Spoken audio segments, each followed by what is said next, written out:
Hello students, मैं अंकुश गुप्ता आज आपके YouTube channel the bright campus पे आपका हार्दिक स्वागत करता हूं। तो बच्चों, हमने लास्ट टाइम बिज़नेस की 6th यूनिट यानी कि 6.4 में ट्रेनिंग एंड डेवलपमेंट के बारे में पढ़ा था बहुत अच्छे से। अभी बेटा नया कंसेप्ट है, नई यूनिट है 7th यूनिट, और जिसका 7.1 है, फर्स्ट पार्ट है डायरेक्टिंग। तो बेटा अभी तक हमने स्टाफिंग तक पढ़ लिया अच्छे से। अभी जो मैनेजमेंट का नेक्स्ट फंक्शन आता है वो होता है बेटा डायरेक्टिंग। ठीक है, स्टाफिंग के बाद डायरेक्टिंग होती है बेटा। इसका फर्स्ट पार्ट है। So let's come to the point कि इसका मतलब क्या है। तो उसने ये कहा है कि डायरेक्टिंग का मतलब क्या होता है। सबसे पहले डायरेक्टिंग का मतलब देख लेते हैं हम। It refers to instructing, guiding, communicating and inspiring people in the organisation so that the objectives can be achieved. Directing का मतलब क्या होता है बेटा? डायरेक्टर का काम क्या होता है? डायरेक्शन देने का। डायरेक्टिंग मतलब एक जो अपने एम्प्लॉयज़ है उसको जो दिशा निर्देश, मतलब एक दिशा दिखाना, उसको डायरेक्टिंग यानी डायरेक्शन देना, उसको दिशा प्रदान करना, कि उसको टाइम टू टाइम इंस्ट्रक्ट करना, उसको समय समय पर उसको गाइड करना, समय समय पर उनके साथ कम्युनिकेट करना, उनको मोटिवेट करना। कौन करेगा? डायरेक्टर करेगा। जो डायरेक्शन देने वाला होता है व्यक्ति, वो अपने एम्प्लॉय को टाइम टू टाइम इंस्ट्रक्ट करेगा, गाइड करेगा, सजेस्ट करेगा, उनके साथ कम्युनिकेट करेगा, उनको मोटिवेट करेगा, ताकि जो हमारे ऑर्गेनाइजेशन का जो ऑब्जेक्ट है उसको इजीली अचीव किया जा सके। सो बेटा ये डायरेक्टिंग था। डायरेक्टिंग मतलब उनको ये बताना कि काम को किस तरीके से करना है। मतलब जब वर्कर को आपने अपॉइंट कर लिया, स्टाफिंग तो कर ली, स्टाफ तो अपॉइंट कर लिया, अभी डायरेक्ट उसको हम किसी मशीन पर काम करने के लिए नहीं कह सकते। सबसे पहले उसको डायरेक्शन दी जाती है। डायरेक्शन मतलब उसको दिशा प्रदान किया जाता है, कि मतलब उसको इंस्ट्रक्ट किया जाता है, गाइड किया जाता है, उसको रूटीन वर्क बताया जाता है कि भाई आपको करना कैसे, मशीन इसको ऑपरेट कैसे करना है। तो चलिए बेटा, नेक्स्ट आता है बेटा फीचर्स ऑफ डायरेक्टिंग। डायरेक्टिंग के फीचर्स क्या हैं बेटा? सो फर्स्ट ऑफ ऑल सबसे जो पहला फीचर आता है वो आता है कि इनिशिएट्स एक्शन। इनिशिएट एक्शन, इसका मतलब जो होता है वो आता है, देखो बेटा, स्टाफिंग के फंक्शन, जो स्टाफिंग है, मैनेजमेंट का जो फंक्शन है, वो कंप्लीट होने के बाद सबसे बड़ा क्वेश्चन ये अराइज होता है कि जो मशीनरीज होती है बिज़नेस के अंदर, उसको किस तरीके से मूव किया जाएगा, उसको किस तरीके से मतलब चलाया जाएगा। मतलब स्टाफिंग के बाद सबसे बड़ा क्वेश्चन ये अराइज होता है कि जो व्यक्ति मशीनरी पे काम करेगा उस किस तरीके से उसको मूव किया जाएगा। ठीक है, तो यहाँ पर क्या होता है, जो इनिशिएट एक्शन का मतलब क्या है यहाँ पर, कि उसको उस चीज़ के प्रति डायरेक्ट किया जाएगा, उसको डायरेक्टिंग की दी जाएगी, उसको डायरेक्शन दिया जाएगा। मतलब कहने का मतलब क्या है, जब एक जो डायरेक्टर होता है वो अपने एम्प्लॉय को डायरेक्शन देता है कि आपको किस तरीके से मशीनरी को मूव करना है, how to entire human machinery will move, मतलब किस तरीके से आपको मशीनरीज को चलाना है। And while other function prepare ground for action and it initiates action. मतलब उसको ये बताया जाता है, जो डायरेक्टर होता है ना, जो डायरेक्शन देता है, वो अपने एम्प्लॉय को ये बताता है कि आपको किस तरीके से मशीनरीज को मूव करना है, किस तरीके से उस पर काम करना है। इनिशिएट एक्शन लिया जाता है। ठीक है, नेक्स्ट आता है बेटा, सेकेंड पॉइंट आता है takes place at every level of management. कह रहे डायरेक्टिंग मैनेजमेंट के जो हमारे पास 3 लेवल होते हैं, top level, middle level and lower level. हर तरह के लेवल के मैनेजमेंट के लिए डायरेक्शन दी जाती है। डायरेक्टिंग हर लेवल पर ज़रूरी होती है। ये नहीं है कि बस डायरेक्टिंग खाली एम्प्लॉय को, जो स्टाफ किया है, न्यू किया गया है स्टाफ अपॉइंट, उन्हीं को ही डायरेक्टिंग दी जाएगी। कहते हैं चाहे स्टाफ टॉप लेवल मैनेजमेंट का अपॉइंट किया गया हो, चाहे मिडिल लेवल मैनेजमेंट का स्टाफ अपॉइंट किया गया हो, चाहे लोअर लेवल का जो स्टाफ है वो अपॉइंट किया गया हो, हर लेवल के स्टाफ के लिए डायरेक्टिंग का ज़रूरी होता है। डायरेक्टिंग देना बहुत ज़रूरी होता है, डायरेक्शन देना बहुत ज़रूरी होता है। नेक्स्ट थर्ड आता है कॉन्टीन्यूस प्रोसेस। कॉन्टीन्यूस प्रोसेस क्या मतलब क्या है बेटा? डायरेक्शन जो दी जाती है वो कॉन्टीन्यूसली होनी चाहिए। देखो मैंने आपको पहले बताया था, मैनेजमेंट का हर फंक्शन, हर कंसेप्ट कॉन्टीन्यूस प्रोसेस होता है। ये नहीं है एक डायरेक्टर ने आज तो अपने एम्प्लॉय को डायरेक्शन दे दी, उसको इंस्ट्रक्ट कर दिया, उसको गाइड कर दिया, सजेस्ट कर दिया, उसको उसका रूटीन वर्क बता दिया, उसको इंस्पायर्ड कर दिया, मतलब उसको मोटिवेट कर दिया, अब 5 दिन बाद फिर नहीं किया, फिर 2 दिन कर दिया, फिर 10 दिन तक नहीं किया। तो कह रहा है ऐसे नहीं चलेगा। अगर आप अपने ऑब्जेक्ट को अचीव करना चाहते हो तो आप अपने एम्प्लॉय को time to time daily routine base पे उनको आप डायरेक्ट करोगे, उनको डायरेक्शन दोगे। ठीक है, एंड लास्ट आता है बेटा flows from top to bottom. Direction हमेशा टॉप से बॉटम होती है, यानी कि टॉप टू बॉटम, टॉप से बेटा बॉटम। डायरेक्शन हमेशा टॉप वाला अपने वर्करों को देता है, कभी वर्कर टॉप वालों को डायरेक्शन नहीं देते। मतलब गाइड करेगा तो टॉप मैनेजमेंट यानी कि जो एक अच्छे लेवल का जो मैनेजर है, चाहे टॉप का हो, चाहे मिडिल का हो, चाहे लोअर का हो, मैनेजर अपने वर्कर्स को गाइड कर सकते हैं, लेकिन वर्कर्स अपने मैनेजर को गाइड यहाँ पर नहीं करते। तो इसका फ्लो कैसे होता है बेटा, टॉप टू बॉटम। ठीक है, नेक्स्ट है बेटा importance of directing. Importance of directing मतलब डायरेक्टिंग क्यों ज़रूरी है, मतलब एक बिजनेस के अंदर अपने एम्प्लॉयज़ को डायरेक्शन देना क्यों ज़रूरी है, अपने एम्प्लॉयज़ को time to time instruct, guide, communicate और मोटिवेट करना क्यों ज़रूरी है।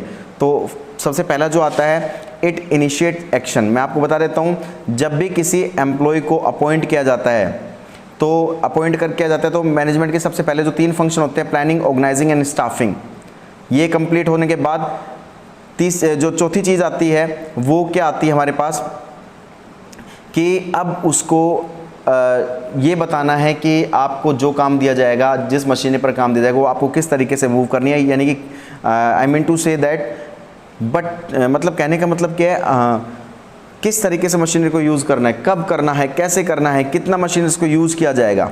ठीक है, तो कहने का मतलब क्या है, वो टाइम टू टाइम डायरेक्शन देगा। कौन देगा, एक डायरेक्टर जो होता है वो अपने टाइम टू टाइम अपने वर्करों को डायरेक्शन देगा कि भाई मशीनरी को मूव किस तरीके से किया जाए, किस तरीके से आपको मशीनरीज ऑपरेट करनी है। सेकंड आता है बेटा, इट इंटीग्रेट्स एम्प्लॉयज एफर्ट्स। क्यों डायरेक्शन देना ज़रूरी है, इससे बेटा एम्प्लॉय के काम करने की एफिशिएंसी बढ़ती है, एम्प्लॉयज़ के एफर्ट्स को बढ़ावा मिलता है। कोई भी देखो, एक ऑर्गेनाइजेशन के अंदर बहुत सारे एम्प्लॉय काम करते हैं, ठीक है, और बहुत सारी एक्टिविटीज़ बिजनेस के अंदर होती है और हर एक्टिविटी एक दूसरे से रिलेटेड होती है। तो कहने का मतलब क्या है कि अगर हर व्यक्ति, हर एम्प्लॉय एक चेन सिस्टम के अकॉर्डिंग काम करेंगे तो इजीली अपने ऑब्जेक्ट को वो अचीव कर सकते हैं। तो कहने का मतलब ये है कि अगर डायरेक्टर हर व्यक्ति को, हर एम्प्लॉय को डायरेक्शन देगा तो इससे एम्प्लॉय की एफिशिएंसी बढ़ेगी काम करने की, एम्प्लॉयज़ मोटिवेट होता है और एम्प्लॉयज़ का जो काम करने का कॉन्फिडेंस लेवल है वो अप होता है। ठीक है, थर्ड आता है मीन्स ऑफ मोटिवेशन।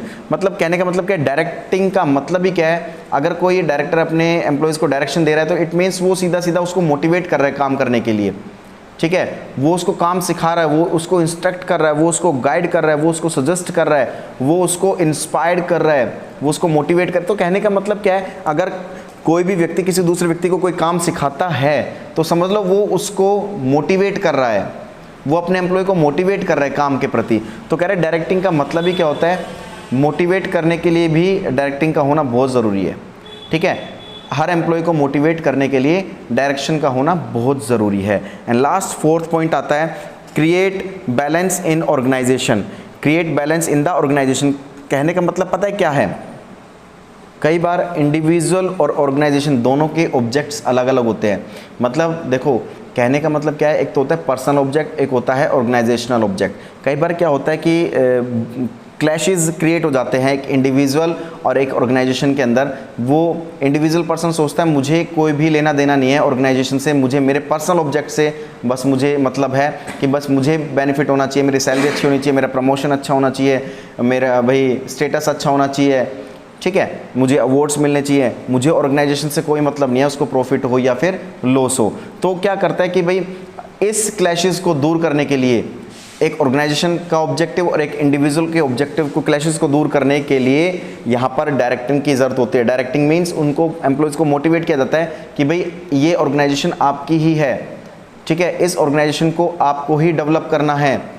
अगर आप ऑर्गेनाइजेशन को डेवलप करोगे तो आपका भी डेवलपमेंट होगा। तो कहने का मतलब क्या है, वर्करों को मोटिवेट करके यहाँ पर बैलेंस को क्रिएट किया जाता है। किसके बैलेंस को, एक एम्प्लॉय के ऑब्जेक्टिव के बैलेंस को और एक ऑर्गेनाइजेशन के ऑब्जेक्टिव के बैलेंस को। यहाँ पर बैलेंस को क्लैश नहीं होने दिया जाता।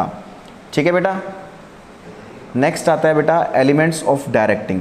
देखो, डायरेक्टिंग के 4 एलिमेंट्स होते हैं हमारे पास। फर्स्ट आता है सुपरविज़न, सेकंड आता है कम्युनिकेशन, थर्ड आता है लीडरशिप एंड फोर्थ आता है मोटिवेशन। तो देखो, सुपरविज़न का मतलब एक सुपरवाइज़र, जो बेटा हमारा सुपरवाइज़र होता है उसका काम क्या होता है, सुपरविज़न करना। ठीक है, यानी कि सुपरवाइज़र का काम क्या होता है कि अपने वर्करों को डेली रूटीन वर्क के बारे में बताना। यानी कि it refers to monitor that progress of routine work of one subordinates and guiding them properly. मतलब कहने का मतलब क्या है, यहाँ पर सुपरवाइज़र जो होता है बेटा वो अपने एम्प्लॉय से डायरेक्ट कांटेक्ट करता है, फेस टू फेस डील करता है, फेस टू फेस उनको समझाता है, उनको इंस्ट्रक्ट करता है, उनको प्रॉपर डेली रूटीन वर्क के बारे में बताता है, उनका सुपरविज़न करता है। इसके सुपरवाइज़र के अंडर कई एम्प्लॉयज़ काम करते हैं, तो वो हर एक एम्प्लॉय को अपना डेली रूटीन वर्क बताता है। नेक्स्ट आता है बेटा कम्युनिकेशन। कम्युनिकेशन का मतलब क्या है, अपने आइडियाज़, अपने मैसेजेस, अपनी फीलिंग्स, अपने सिंबल्स, गेस्चर्स, पिक्चर्स, डायग्राम्स एक पर्सन से दूसरे पर्सन को शेयर करना। एक व्यक्ति है यहाँ पर, ठीक है, इसने क्या किया, दूसरे व्यक्ति को अपने आइडियाज़, अपने मैसेज को शेयर किया है, अपने फीलिंग्स, मतलब अपनी बात दूसरे व्यक्ति तक पहुँचाना ही क्या कहलाता है, कम्युनिकेशन। मतलब आपस में बातचीत करना भी कम्युनिकेशन कहलाता है, ठीक है। नेक्स्ट आता है बेटा लीडरशिप। लीडरशिप क्या होता है बेटा, हर एक ग्रुप का एक लीडर होता है। जैसे यहाँ पर काफ़ी सारे एम्प्लॉय है बेटा ये, ठीक है, इनका बेटा एक लीडर होता है जो इनको लीड करता है। उनको कि एक लीडर क्या चाहता है, एक लीडर जो काम देगा ना इनको, भाई वो वही चाहेगा जो, देखो कहने का मतलब क्या है, हर एक एम्प्लॉयज़ के ग्रुप का एक लीडर होता है, और लीडर क्या कह रहा है, it refers to influencing other in a manner to do what the leaders want them to do. एक लीडर अपने एम्प्लॉयज़ से क्या चाहता है, that is called as leadership. मान लीजिए किसी लीडर ने ये कहा कि आज आपको 4 घंटे में 5 यूनिट प्रोड्यूस करनी है, तो 5 यूनिट यानी 5 आउटपुट आपको देने हैं। एक लीडर क्या चाहता है कि आपको 4 घंटे में 5 यूनिट देनी है प्रोड्यूस करके, तो वो देनी है, तो वो लीडरशिप कहलाती है। यानी कि एक लीडर अपने एम्प्लॉयज़ से क्या चाहता है, ठीक है। एक बात और बता देता हूँ, डायरेक्टिंग में एक लीडर का बहुत ज़्यादा इंपॉर्टेंट रोल होता है, ठीक है। तो बेटा ये होता है लीडरशिप। एंड लास्ट आता है बेटा मोटिवेशन। मोटिवेशन का मतलब क्या है कि एक अपने एम्प्लॉय को इंस्पायर करना, मोटिवेट करना, उसके कॉन्फिडेंस लेवल को बढ़ाना, उसकी एफिशिएंसी को डेवलप करना, ताकि एक एम्प्लॉय वर्क परफॉर्मेंस अच्छे से दे सके, वो बिज़नेस में अच्छे से काम कर सके। देखो हर एक ओनर का, हर एक मैनेजर्स का एक ये फ़र्ज़ बनता है कि वो अपने एम्प्लॉय को टाइम टू टाइम मोटिवेट करे, ताकि इससे हर एम्प्लॉय की काम करने की एफिशिएंसी इंक्रीज़ हो। क्योंकि एम्प्लॉय बेटा जितना एफिशिएंट होगा, इफ़ेक्टिव होगा, वो उतने ही उस काम को अच्छे से इफ़ेक्टिवली और एफिशिएंटली वो उस काम को करेगा। तो बेटा ये एलिमेंट्स थे। तो आपका जो 7th यूनिट का जो फर्स्ट चैप्टर था वो बिल्कुल ख़त्म हो गया बेटा। छोटा सा चैप्टर था ये, ज़्यादा बड़ा नहीं था, आपको अच्छे से समझ में आ गया होगा। बेटा नहीं आया तो फिर भी आप एक बार दोबारा वीडियो रिपीट करके देख लेना।